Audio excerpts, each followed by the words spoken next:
भारतीय रेलवे का नेटवर्क कितना विशाल है। हर दिन लाखों लोग सफर करते हैं। इतनी बड़ी भीड़ को मैनेज कैसे किया जाता है? इसका एक बड़ा सीक्रेट है जनसाधारण टिकट बुकिंग सेवक यानी JTBS। आज के इस डीप डाइव में हम इसी पूरे सिस्टम को डिकोड करने वाले हैं और समझेंगे कि ये जमीनी स्तर पर काम कैसे करता है। आज की हमारी इस चर्चा में हम 6 मुख्य बातों पर फोकस करेंगे। JTBS योजना की शुरुआत कैसे हुई, चयन प्रक्रिया क्या है, इसमें कितना निवेश लगता है, टिकट बिक्री के नियम क्या हैं, धोखाधड़ी पर लगाम कैसे कसी जाती है और आखिर में कॉन्ट्रैक्ट के नियम क्या कहते हैं। तो चलिए पहले पॉइंट से शुरू करते हैं। JTBS योजना का उदय। कोई भी स्कीम अचानक से इतनी बड़ी नहीं बन जाती, उसकी एक बैक स्टोरी होती है। ये कहानी शुरू होती है 2006 में। उत्तर रेलवे में इसे बस एक पायलट प्रोजेक्ट की तरह टेस्ट किया गया था, लेकिन रिस्पॉन्स इतना ज़बरदस्त मिला कि सिर्फ 2 साल के भीतर 2008 आते-आते इसे पूरे भारत के सभी रेलवे जोन्स में लागू कर दिया गया। मतलब ये आइडिया स्टेशनों की भीड़ कम करने में एकदम सुपर हिट रहा।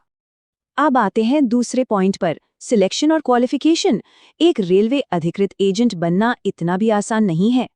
इसका सिलेक्शन प्रोसेस काफी सॉलिड होता है। प्रॉपर अखबारों में विज्ञापन आते हैं और फैसला कोई एक इंसान नहीं लेता। मंडल स्तर पर 3 अधिकारियों की एक पूरी कमेटी बैठती है, जिसमें वाणिज्य, परिचालन और वित्त विभाग के लोग शामिल होते हैं।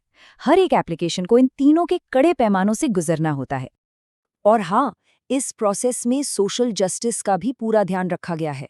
पूरे डिवीजन के JTBS कोटे का 49.5% हिस्सा रिजर्व होता है। इसका सीधा सा मतलब है कि ये स्कीम सिर्फ प्रॉफिट के लिए नहीं, बल्कि समाज के हर वर्ग को एक समान अवसर देने के लिए डिजाइन की गई है। तो क्वालिफिकेशन क्या चाहिए? बहुत बेसिक, उम्र कम से कम 18 साल और लोकल रेजिडेंट होना जरूरी है।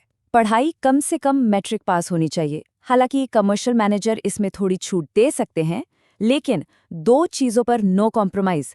पहला, DM या तहसीलदार से कैरेक्टर सर्टिफिकेट और दूसरा पुलिस क्लियरेंस। सेफ्टी फर्स्ट, कोई क्रिमिनल रिकॉर्ड नहीं होना चाहिए। सिलेक्शन के बाद बात आती है पैसे की। हमारा तीसरा पॉइंट है निवेश और वित्तीय नियम। आखिर एक काउंटर खोलने का अर्थशास्त्र क्या है? देखिए, वित्तीय कमिटमेंट की शुरुआत होती है सिक्योरिटी डिपॉजिट से। सिलेक्ट होने के बाद 25,000 रुपए सिक्योरिटी के तौर पर जमा करने होते हैं। ये डिमांड ड्राफ्ट या बैंक गारंटी के रूप में हो सकता है। रेलवे को भी तो एक गारंटी चाहिए ना कि काम पूरी गंभीरता से होगा। रोजमर्रा का फाइनेंस भी बड़ा दिलचस्प है। टर्मिनल का पूरा खर्चा एजेंट खुद उठाता है।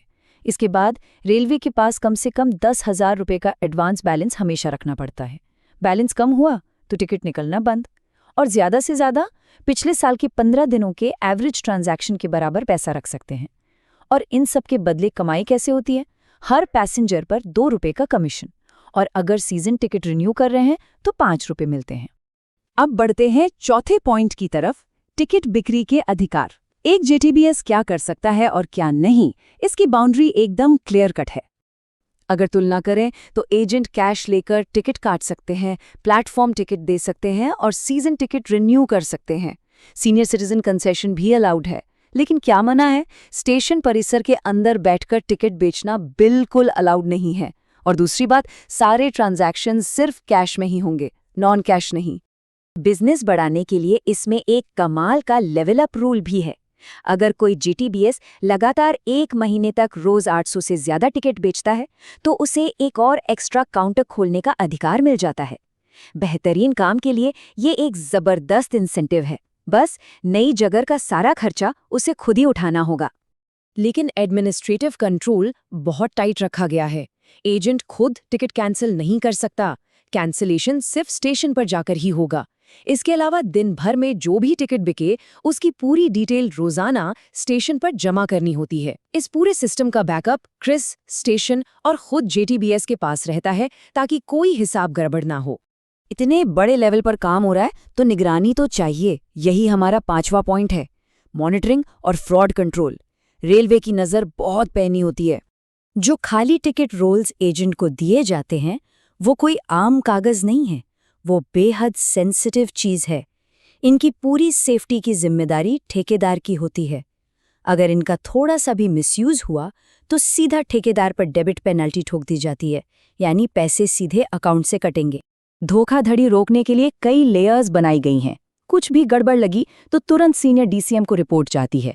कमर्शियल और अकाउंट्स वाले कभी भी औचक निरीक्षण के लिए आ सकते हैं। साथ ही ट्रेन में जो चेकिंग स्टाफ होता है उसे भी इन टिकटों पर क्लोज वॉच रखने के इंस्ट्रक्शंस होते हैं। लूप होल की गुंजाइश बहुत कम है।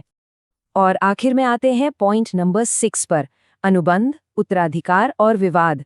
लॉन्ग टर्म में ये एग्रीमेंट कैसे काम करता है? कॉन्ट्रैक्ट की टाइमलाइन एकदम सेट है।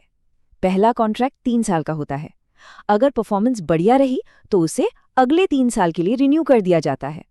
उसके बाद प्रक्रिया थोड़ी बदलती है और फिर हर साल एनुअल रिन्यूअल होता है।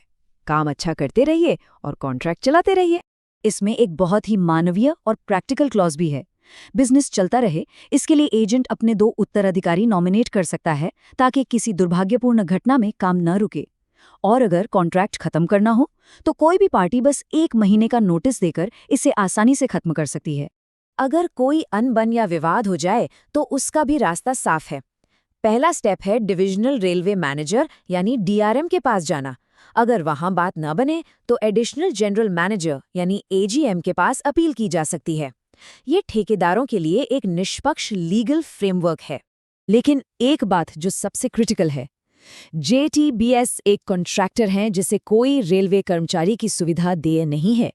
रेलवे के इकोसिस्टम का इतना बड़ा हिस्सा होने और लाखों लोगों की मदद करने के बावजूद टेक्निकली और लीगली वे इंडिपेंडेंट कॉन्ट्रैक्टर ही माने जाते हैं। उन्हें रेलवे कर्मचारियों वाले लाभ नहीं मिलते। तो सब कुछ समझने के बाद सोचने वाली बात यह है, कैसे आम नागरिकों और छोटे उद्यमियों पर भरोसा करके दुनिया के सबसे बड़े रेलवे नेटवर्क ने अपने कामकाज की सीमाओं को पूरी तरह से बदल कर रख दिया है। इस एक मॉडल ने न सिर्फ स्टेशनों की भीड़ कम की बल्कि हजारों लोगों को सम्मानजनक रोजगार भी दिया। ये पब्लिक इंफ्रास्ट्रक्चर और सिटीजन पार्टिसिपेशन का एक मास्टर क्लास है। इस चर्चा में जुड़ने के लिए बहुत बहुत धन्यवाद। आगे भी हम ऐसे ही विषयों की गहराई में जाते रहेंगे।